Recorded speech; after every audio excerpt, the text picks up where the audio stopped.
Jadi dalam video ini akan membahas beberapa materi. Yang pertama, definisi dan makna produksi dalam Islam. Yang kedua, faktor produksi. Yang ketiga, proses produksi. Yang keempat, produksi barang kebutuhan pokok dan barang mewah. Yang kelima, fungsi produksi. Yang keenam, modifikasi fungsi produksi. Yang ketujuh, produksi berdasarkan tipologi produsen. Yang kedelapan, had kifayah dalam produksi Islami. Dan yang kesembilan ialah kesimpulan. Yang pertama, definisi dan makna produksi dalam Islam. Produsen adalah orang atau suatu badan perusahaan yang berperan dalam menambah atau menciptakan nilai guna barang atau jasa sehingga dapat menghasilkan barang konsumsi untuk memenuhi kebutuhan konsumen. Sedangkan produksi adalah kegiatan mengubah suatu bahan baku atau sumber daya alam menjadi suatu barang yang dapat berguna bagi konsumen, sehingga menaikkan nilai jual dan guna barang tersebut atau sumber daya manusia yang dapat menjadi suatu jasa yang dapat berguna bagi konsumen, sehingga menghasilkan nilai jual dan guna jasa tersebut. Guna suatu barang atau jasa yang timbul karena kegiatan produksi yang dapat dibedakan sebagai berikut. Yang pertama, guna bentuk. Yang kedua, guna tempat. Yang ketiga, guna waktu. Yang keempat, guna kepemikiran. Yang kelima, guna pelayanan. Dan yang keenam, guna dasar. Ada 3 bagian penting definisi dan makna produksi dalam Islam. Yang pertama, makna proses penciptaan. Proses penciptaan atau produksi dalam Islam menjawab pertanyaan what, how, dan for whom. Menurut Al-Ghazali, produksi untuk memenuhi kebutuhan masyarakat adalah fardu hifayah, di mana cukup satu pihak yang memenuhi kebutuhan tersebut sehingga yang lain tidak wajib melakukannya. Yang kedua, maslahah. Proses produksi dalam Islam harus mengutamakan nilai maslahah dan menghindari mafsadah. Produksi harus memperhatikan maqasid syariah seperti ad-din, an-nafs, al-aql, an-nasl, dan al-ma'al. Pemenuhan kebutuhan dalam ekonomi mikro Islam dibagi menjadi daruriyat, hajiyat, dan tahsiniyat yang mencakup dimensi dunia dan akhirat. Yang ketiga, halal dan thayyib. Dalam produksi ekonomi Islam, penting untuk menggunakan sumber yang halal dan thayyib, serta menghindari produk, modal, proses, dan pemasaran yang dilarang oleh Islam. Prinsip ini didasarkan pada Al-Quran, Surat Al-Baqarah 168 dan hadis Nabi SAW yang menyatakan bahwa yang halal dan haram itu jelas, dan menjauhi hal yang syubhat atau meragukan akan menghindarkan dari dosa yang lebih besar. Bagian 2. Faktor produksi. Manusia atau sumber daya insani. Manusia berperan sebagai tenaga kerja yang penting dalam produksi. Sumber daya manusia adalah faktor kunci dalam memanfaatkan kekayaan alam. Manusia sebagai sumber daya insani diharapkan meneladani sifat-sifat Rasulullah Subhanahu wa Ta'ala, yaitu sidik atau jujur, amanah atau terpercaya, fatanah atau cerdas, dan tablik atau transparan, yang akan menghasilkan tenaga kerja profesional dan bertanggung jawab. Dalam faktor produksi terdapat faktor-faktor produksi yang menjaga pelestarian alam. Yang pertama, tanah. Tanah sebagai faktor produksi mencakup semua sumber daya alam seperti tanaman, air, udara, dan cahaya yang digunakan dalam produksi. Islam mengakui tanah sebagai sumber daya ekonomi yang harus dimanfaatkan secara maksimal sesuai syariat untuk kesejahteraan.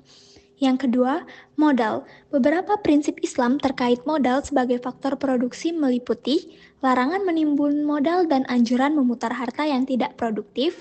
Hak milik atas modal diizinkan dengan upaya untuk mencegah konsentrasi modal. Larangan peminjaman dengan bunga. Penguasaan modal harus sesuai dengan cara syariah. Kewajiban membayar zakat atas harta simpanan dan produktif, dan penggunaan modal dalam produksi harus hemat. Dan yang ketiga, manajemen atau organisasi. Manajemen adalah pengelolaan unsur-unsur produksi dalam suatu usaha, bertujuan untuk mencapai laba berkelanjutan dengan mengatur dan menyusun faktor produksi. Dalam Islam, manajemen harus berlandaskan keadilan dan menghindari praktik yang merugikan masyarakat. Bagian 3. Proses produksi. A. Labor intensif atau padat karya. Padat karya merujuk pada proses produksi dengan rasio biaya tenaga kerja yang lebih tinggi dibandingkan modal per unit output. Tingkat intensitas tenaga kerja diukur berdasarkan proporsi biaya tenaga kerja terhadap total biaya produksi. B. Potensi lokal.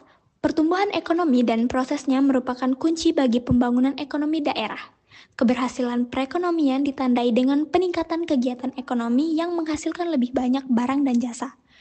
Islam memberikan panduan agar proses produksi bebas dari unsur yang dilarang, seperti eksploitasi pekerja, pengolahan bahan yang merusak lingkungan, dan penggunaan sumber modal dari aktivitas keuangan yang mengandung riba. Bagian 4. Produksi barang kebutuhan pokok dan barang mewah. Produksi merupakan kewajiban fardu kifayah yang bertujuan menciptakan kesejahteraan manusia, yang dicapai dengan memenuhi 3 tingkatan kebutuhan. Yang pertama, kebutuhan. Kebutuhan pokok yang terdiri dari agama, jiwa, akal, keturunan, dan kekayaan. Yang kedua, kenyamanan. Pemenuhan barang yang meringankan kesulitan hidup namun tidak vital. Dan yang ketiga, penyempurnaan. Pemenuhan barang yang melampaui kenyamanan untuk melengkapi kehidupan. Dalam hierarki ini, kebutuhan pokok memiliki maslahat yang lebih besar dibandingkan kenyamanan dan penyempurnaan. Seorang produsen muslim dalam proses produksi harus bertanggung jawab kepada Allah Subhanahu wa Ta'ala dan memprioritaskan pemenuhan kebutuhan pokok, sehingga produksinya lebih fokus pada barang-barang dasar daripada barang mewah. Baik, saya akan melanjutkan presentasi atau penjelasan dari rekan saya yaitu Juwita Purnama Putri. Yang pertama, di sini akan saya bahas tentang fungsi produksi. Fungsi produksi pada suatu input variabel secara umum dapat digambarkan sebagai berikut. Q sama dengan Fx, di mana X menggambarkan satu input dan Q memiliki arti jumlah output yang dihasilkan. Fungsi produksi pada input lebih dari satu secara umum dapat digambarkan sebagai berikut. Q sama dengan F, buka kurung XA1, XB1, XC1, seterusnya XN. Di mana XA1, XB1, XC1, seterusnya XN menggambarkan kombinasi input. Dan Q memiliki arti jumlah output yang dihasilkan. Proses produksi memerlukan adanya input atau faktor produksi, meskipun tidak semua input memberikan kontribusi yang sama. Dua input utama yang sering dibahas adalah modal atau K dan tenaga kerja atau L. Tujuan utama produksi adalah mencapai efisiensi maksimum dengan memaksimalkan output produksi menggunakan input yang seminimal mungkin. Kurva isokuan adalah representasi grafis dari kombinasi berbagai input K dan L yang menghasilkan output yang sama. 6. Modifikasi fungsi produksi. Produksi dalam Islam berbeda dengan ekonomi konvensional dengan modifikasi fungsi produksi sebagai berikut. Q sama dengan F atau amanah, input, bersama atau berbagi, maksimalisasi potensi. Fungsi produksi dalam Islam memasukkan komponen etika dan memaksimalisasi potensi, di mana keikhlasan merupakan syarat penting bagi produsen. Produsen diharuskan berproduksi tidak hanya untuk mencari keuntungan, tetapi juga untuk mendapatkan ridho Allah Subhanahu wa Ta'ala. Selain itu, dalam Islam, jika hasil produksi mencapai nisab, produsen wajib mengeluarkan zakat, serta dianjurkan untuk melakukan infak dan sedekah. Hal ini berfungsi sebagai redistribusi pendapatan. Berdasarkan tipe manusia, yaitu tipe pertama produsen adalah maslahah oriented economic man yang memiliki orientasi seimbang antara dunia dan akhirat. Maka seiring meningkatnya iman akan tercipta atau akan terjadi kenaikan produksi karena orang yang memiliki iman yang tinggi. Baik, di sini ada 4 kurva yang akan saya jelaskan satu persatu, mulai dari yang pertama. Pada produsen tipe ini, apapun posisi dia dari buruh, manajer atau owner, maka produksi yang dilakukan akan mencapai keberkahan dan optimal. 2. Conventional economic man. Tipe ini adalah produsen yang orientasi produksinya hanya pada duniawi saja, sehingga semakin jauh dia dari keimanan, semakin besar upayanya meraih keuntungan duniawi. 3. Tipe produsen ini lebih memprioritaskan kehidupan akhirat dibandingkan duniawi.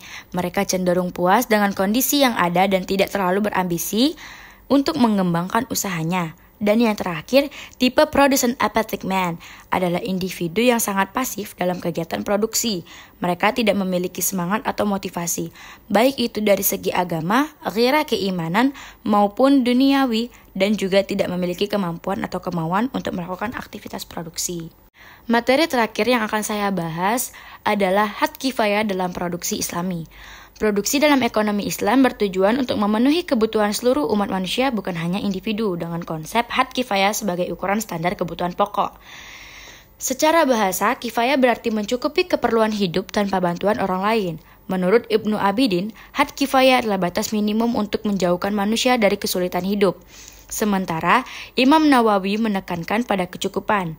Had kifayah berasal dari maqasid syariah yang bertujuan menjaga 5 hal, yaitu agama, jiwa, akal, keturunan, dan harta.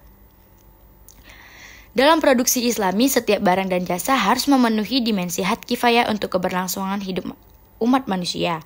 Jika produsen memproduksi di bawah standar had kifayah, ini dapat mengancam keberlangsungan hidup. Produksi tidak harus memenuhi semua 7 dimensi secara langsung, tetapi produsen harus berkontribusi dalam memenuhi kebutuhan masyarakat. Baik, dari 8 materi yang sudah saya dan rekan saya jelaskan atau presentasikan, kami sudah membuat kesimpulan. Pengertian produksi dalam ekonomi mikro Islam memiliki makna yang mendalam yang wajib untuk dikaji agar proses dan implementasinya memberikan maslahah individu dan masyarakat dalam dimensi dunia dan akhirat. Faktor produksi sebagai input dalam proses produksi juga dikaji dalam pemahaman ekonomi mikro Islam, sehingga dalam mengkaji faktor manusia, bahan baku, modal, dan teknologi memiliki ciri tersendiri, yaitu berdimensi kemaslahatan umat. Demikian pula dalam memproses atau memasukkan dalam fungsi produksi.